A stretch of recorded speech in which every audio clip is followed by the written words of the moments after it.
Welcome to the Three Martini Lunch. Grab a stool next to Greg Columbus of Radio America and Jim Garrity of National Review. Three Martinis coming up. Glad you're with us for the Thursday edition. Grab a stool. We've got good, bad, and crazy martinis, and we're brought to you today by ExpressVPN. And Jim, we've got two of the most liberal cities in the country at war with their own local teachers' unions now.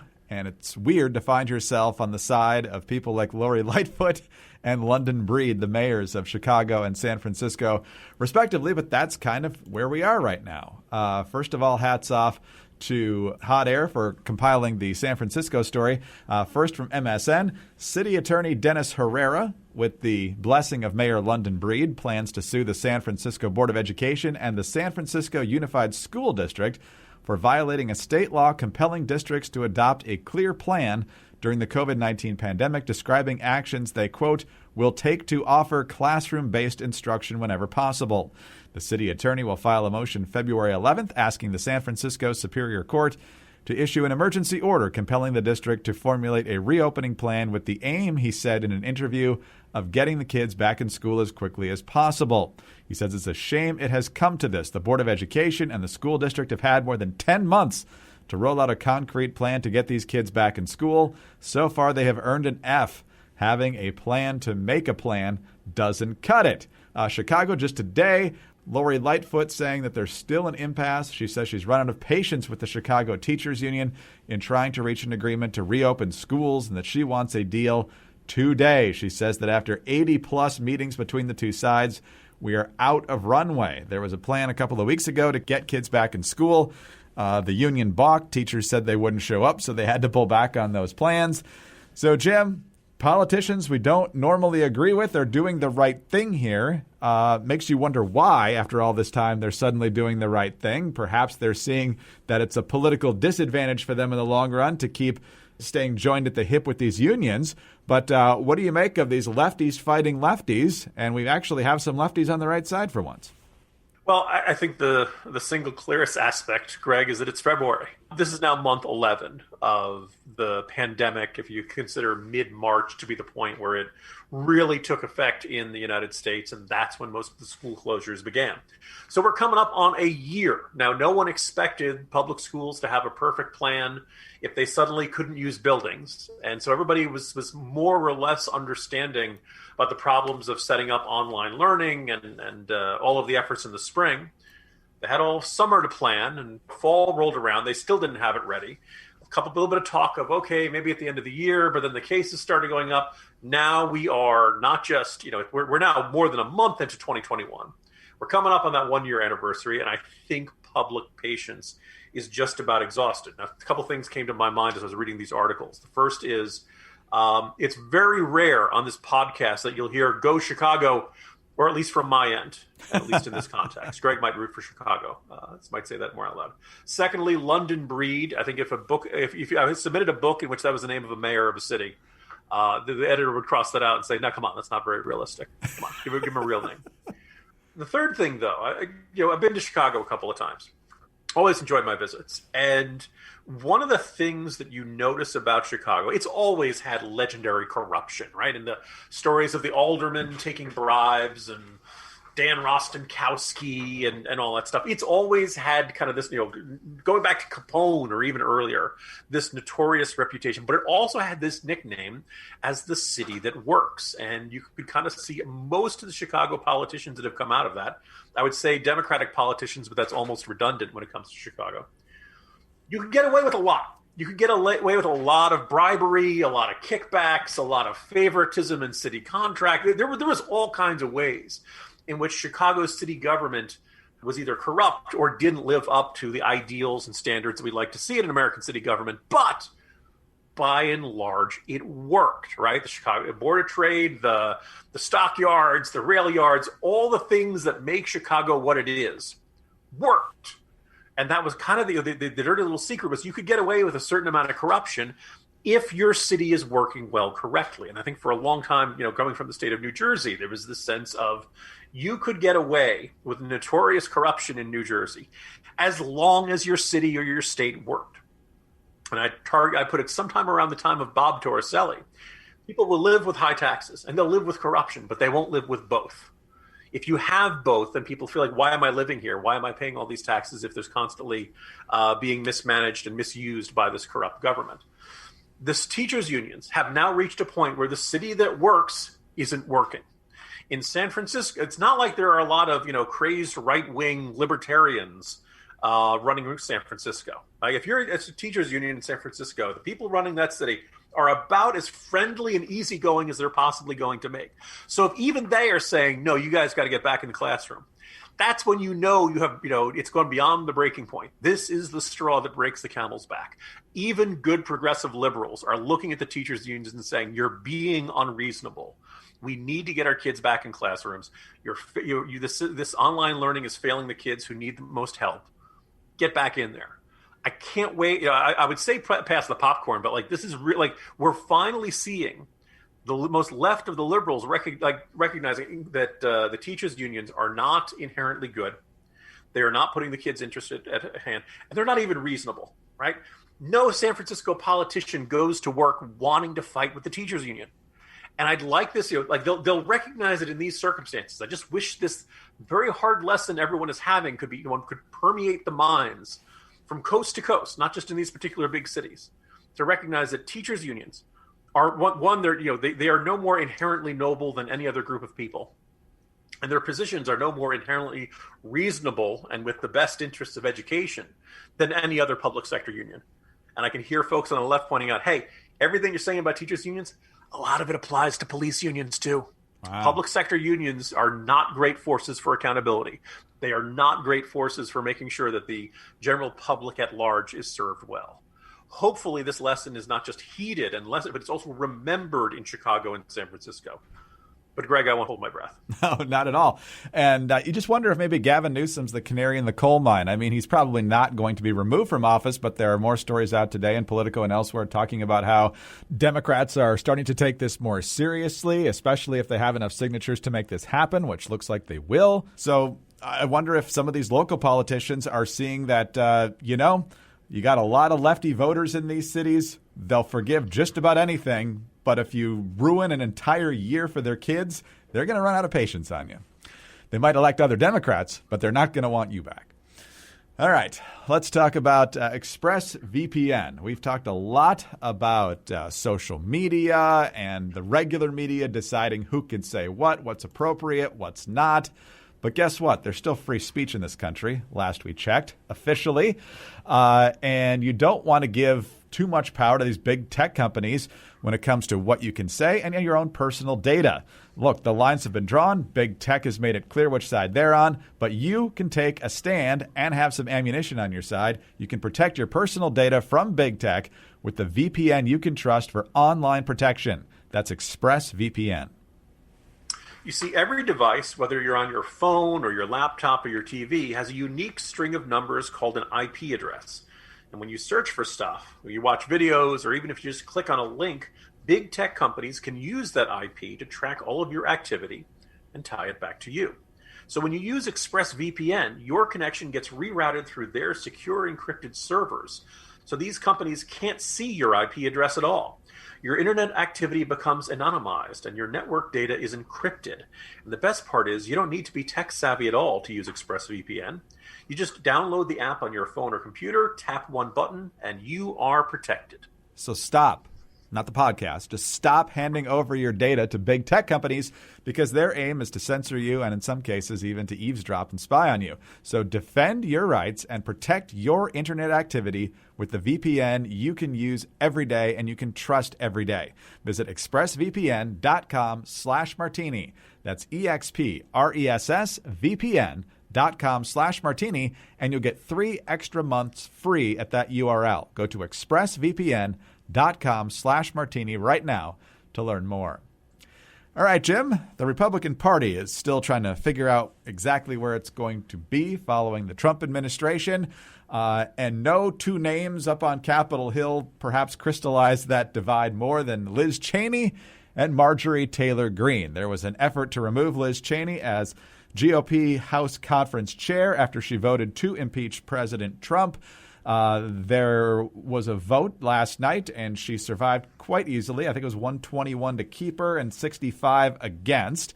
And Marjorie Taylor Greene apparently denounced QAnon at the GOP meeting last night, but that will probably not stop her from losing all of her committee assignments on a House vote later today. But Kevin McCarthy, the House Republican leader, trying to present a unified front. Here's what he said following the meeting about Marjorie Taylor Greene and some of the very controversial things she has said in recent days and even well before she got elected to Congress. She came inside our conference and denounced them as well.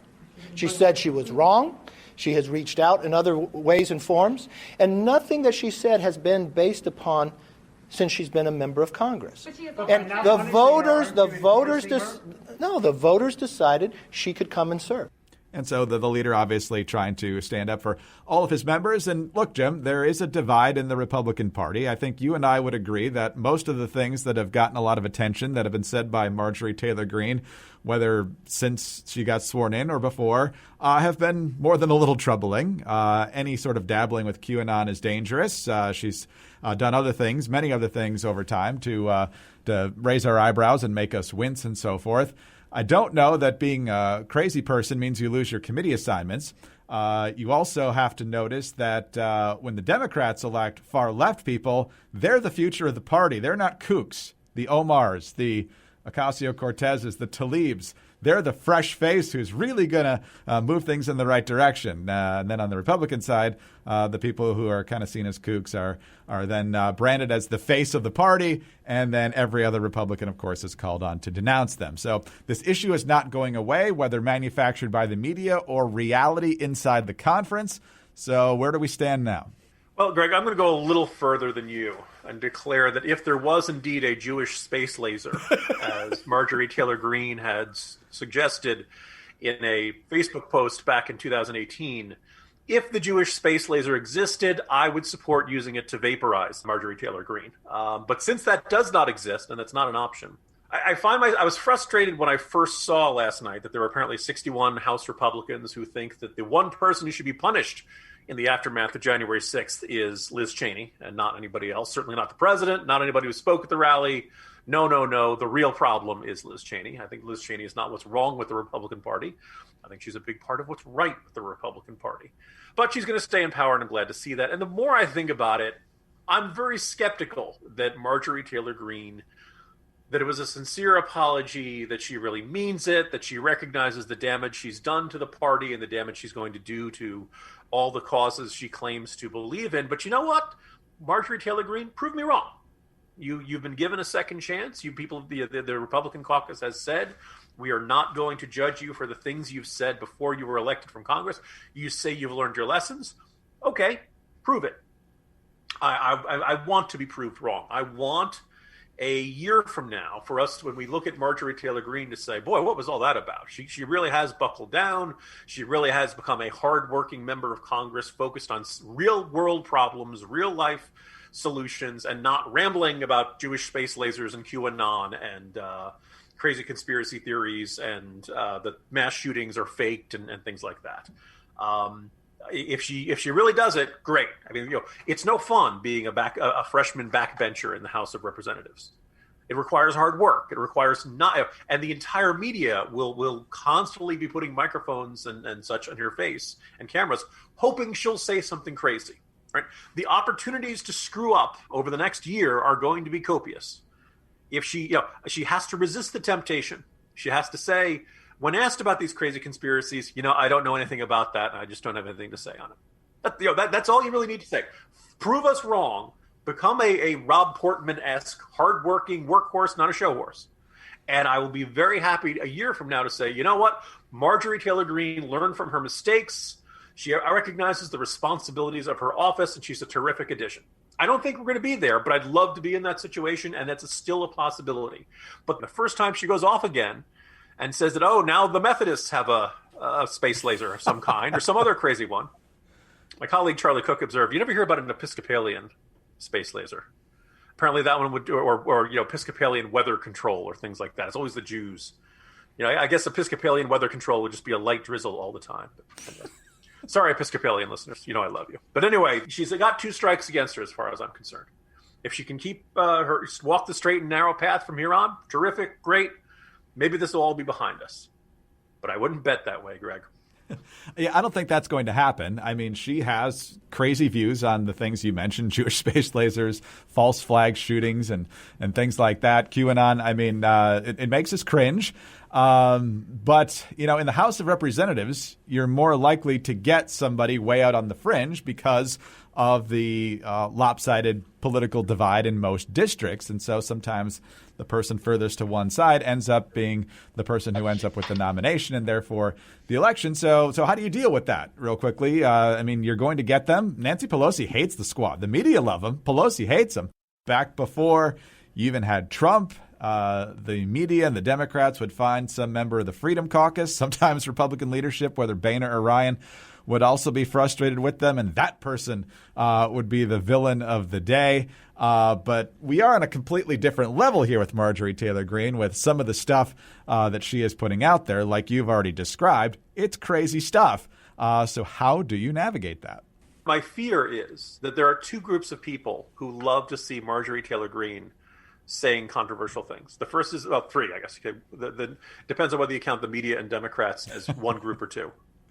But both of them love to, love the like this is, we've had 5.5 years in which a dominant theme of the daily political news is you won't believe what Donald Trump just said. Donald Trump left office 2 weeks ago, a little more than 2 weeks ago, and he's been amazingly quiet since he left the presidency down in Mar-a-Lago. He's not on Twitter anymore, so he's not generating that sense of, oh my goodness, right? So the media needs something to fill that vacuum. Enter Marjorie Taylor Greene, who I feared heading into last night was perfectly happy to play that role. That this to her was the idea of being an effective member of Congress. Other new members of Congress have made similar comments, kind of seeing themselves as like their job is to influence the media, not to pass legislation. I would urge these people to go back to the Constitution and read what the actual role of Congress is. And so here, like I said, there's going to be these constant temptation for her to step into this, because my suspicion was that she liked it. She liked being she's arguably one of the most famous members of the House of Representatives, and she's been there for about 2 weeks, probably about a month. They get sworn in January 3rd, right? You're not hearing about Nancy Mace as much. You're not hearing about Michelle Steele or any of the Young Kim. Got a whole bunch of actual serious legislation-minded House Republicans out there, but they're not getting the attention because they're not talking about Jewish space lasers. So the media will love to spotlight crazy members of Congress who can make other Republicans look bad. Some of that is the media's fault, but some of this is the fault of those Republicans who are all too happy to play that role because they think it makes them a bigger deal. And in some ways, I think it does. I think saturation coverage of Marjorie Taylor Greene does not rebuke her or minimize her power, as I'm sure the CNNs and MSNBCs of the world would insist. I think saturation coverage empowers her because it makes her a bigger deal, because you're paying attention to her and not the actual people who are focused on real solutions in this life. Big tech is censoring conservative speech, and Democrats will be controlling the White House and Congress. Hi, I'm Sarah Carter. Join me on the Sarah Carter Show, and we will dig deep into the big issues together. Look, as an investigative reporter, I'll ask the questions no one else is asking, share personal stories covering wars, the border, and the D.C. swamp, and bring on guests who know what's really going on. Subscribe to the Sarah Carter Show at Apple, Spotify, or wherever you get your podcasts. Let's move on to our crazy martini now, Jim. And for that, we head to the Biden White House. This is NBC News. The Biden White House is considering sending masks directly to American households, according to 3 people familiar with the discussions and action the Trump administration explored but scrapped. The COVID-19 response team is evaluating the logistics of mailing out millions of face coverings, but no decision has been made, and the proposal hasn't yet reached President Biden. The idea has been raised in several meetings among Biden's top health experts in recent days. It's unclear whether the masks would go out to the public, how many would be included per residence, and whether they would be disposable or made of cloth. They say there's a range of options. The Trump White House initially considered a plan such as this, but decided to send them to nonprofit organizations and state agencies for distribution. So, Jim, I think you and I are pretty much seeing this issue the same here. Those who don't want to wear masks, it's not a matter of not being able to get one. It's that they don't want to wear one. So just because they get a few more in the mail doesn't mean that anything's going to change. And it's really expensive. Look, this is a dumb idea. the Biden administration, you're being dumb. And I think I know why you're being dumb. For much of the last election year, the response during the pandemic, Biden's, I have a plan. Donald Trump doesn't have a plan, and all that kind of stuff. And then if you actually looked at the Biden plan, most of what it called for were things the Trump administration was already doing. In a couple of cases, they wanted more money here and there, but it was ensure that the National Institute of Health is swiftly accelerating the development of vaccines. Yeah, they did that pretty darn fast. Operation Warp Speed did that real well. Thanks for that tip, Biden. That's the real groundbreaker there. So the Biden administration, having touted themselves, having all these much more terrific ideas, now need to show that they have these terrific ideas. And surprise, surprise, their ideas aren't really that big or different. I don't believe that the problem, that if you see somebody not wearing a mask, I don't think the problem is that they couldn't find a mask or that they couldn't afford a mask. And the corner post I wrote earlier today, I went through all the different places that are a whole bunch of places are distributing free masks. I think at my gym, they have them for free. I have one when I'm walking in. But you listeners to this podcast can probably think of 2 or 3 places they've seen that are giving away the quick, easy, disposable ones. If you haven't seen that, I'm also willing to bet the last time you went to the grocery store, you probably saw at least one dingy mask lying on the ground that someone was too lazy to properly dispose of. It's at least I feel like I see at least one every trip out of the house. So we have plenty of masks. Masks are everywhere. The issue is not that, we need the federal government to do this. Lots of people can get masks. The people who don't are either it doesn't work, I'm angry about it, vaccines are dangerous, but the virus isn't, viewpoints that I find cuckoo for Cocoa Puffs.